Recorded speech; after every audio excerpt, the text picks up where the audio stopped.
Cryptic got started a year back in 2000. Founders sort of met at a party. I think it started like somehow like in a poker game. The directors met at some party.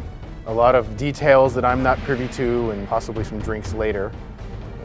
They sort of settled on making a superhero game. Cryptic Studios got its start, if you can believe it or not, in a graduate class in history at Ohio State University. I was working on my PhD in Greek and Latin, and I ran into a student in ancient history. He was working on his master's. His name was Rick Dakin. And I happened to notice in his backpack a gaming supplement. And it turned out he had written that supplement. So he and I became really good friends, and as time passed, we ended up actually writing freelance some gaming supplements together. Rick had a tremendous idea. He's like, you know, this EverQuest thing, this Ultima Online thing, it's awesome. But what if he made a game about superheroes? Now this seemed obvious to me, a big hit. Rick and I, we had this ancient history background.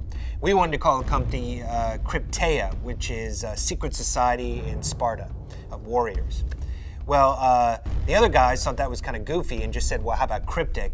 Champions actually came from a paper and pencil RPG that was released in 1981. The great thing about Champions having 25 or more years of existing for that long is it's got a rich history, and you can find just about any type of character for any type of story you want to tell. One of the things Champions role-playing game was known for was its customization, like the total flexibility in making exactly the types of powers that you want. As far as the reference material from the Champions game and the Heroes guys, they did a great job establishing this universe and this world with this rich backstory and all this crazy, you know, typical comic book shenanigans.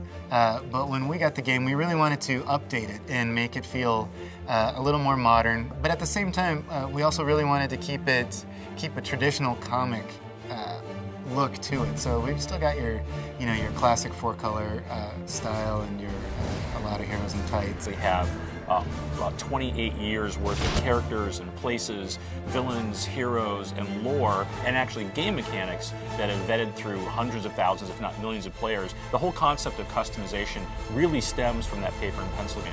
And also because we have this huge, rich world just full of lore and knowledge to pass on to our players, it's a fantastic way to have this amazingly complex world that we can actually have people kind of explore and learn with us as they go through the game. When all that is a resource that people know and love for decades now, and to be able to draw from that and instantly begin implementing is really a terrific feeling.